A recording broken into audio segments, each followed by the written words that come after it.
নির্বাচনী ব্যবস্থার সংস্কার ছাড়া রাষ্ট্র সংস্কার অর্থবহ হবে না। প্রপোর্শনেট বা আনুপাতিক হারে নির্বাচন হলে এই একদলীয় আধিপত্য কিছুটা কমবে। পৃথিবীর ইতিহাসে কোনো গণ আন্দোলন পেশাজীবীদের অংশগ্রহণ, বিশেষ করে বিভিন্ন শ্রেণী পেশার মানুষের সম্পৃক্ততা ছাড়া সফল হয় নাই, এবং এই আন্দোলনও কিন্তু শেষ দিকে যখন সমস্ত শ্রেণী পেশার মানুষ যুক্ত হয়েছে তখন এটা সফল হয়েছে। এখন প্রশ্ন হচ্ছে, তাহলে সবাই মিলে নেমেছিল যে একটা পরিবর্তনের বাংলাদেশ বিনির্মাণের জন্য, সেই বাংলাদেশ হবে কি না? এই 11 মাসে কি হয়েছে?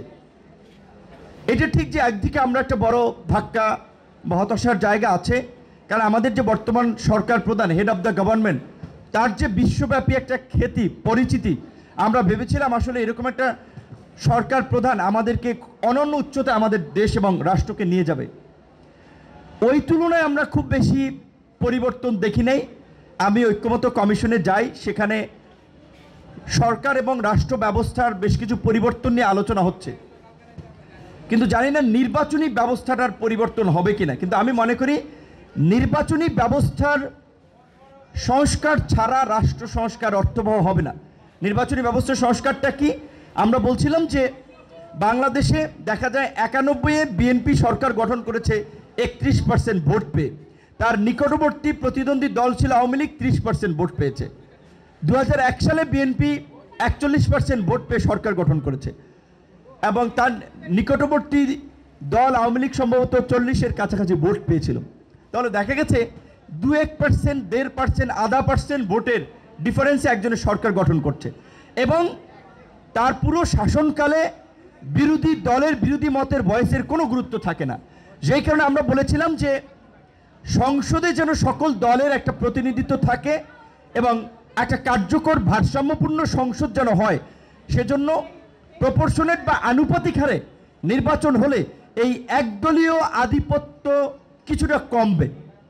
এখন সেইখানে অনেক দল বিরোধিতা করছে, এগ্রি হচ্ছে না, ডিসএগ্রি হচ্ছে।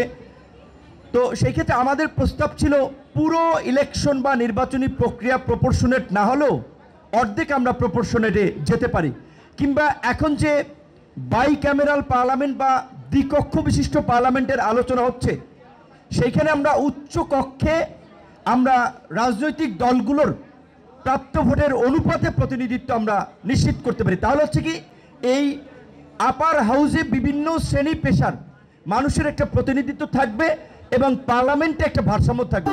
বান্ডেল থাকলে প্রতি সেনমানিতে টাকা বাঁচবে। বিকাশ সেনমানি বান্ডেল কিনে জিতুন প্রতি লেনদেনে। এবং সবচেয়ে দুর্ভাগ্য এবং দুঃখজনক হচ্ছে, আপনারা দেখেছেন সংসদ সদস্যরা রিডিং পড়তে পারে না।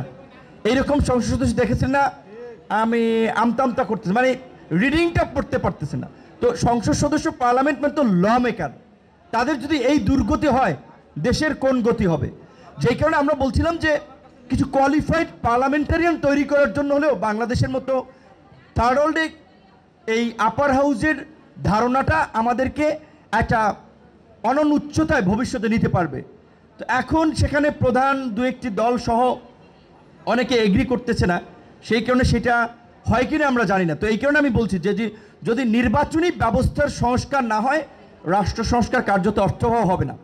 আরেকটা বিষয় আমি আপনাদের সাথে শেয়ার করতে চাই, এই কারণে যে আমি আপনাদের উত্তরসূরি ছাত্র আন্দোলন থেকে রাজনীতিতে এসেছি, এবং আমাদের যে রাজনীতিতে উত্থানের যে জায়গাটা, ছাত্র আন্দোলন, কোটা সংস্কার আন্দোলন, আমরা সরকারি চাকরিতে নিয়োগের স্বচ্ছতা চেয়েছিলাম।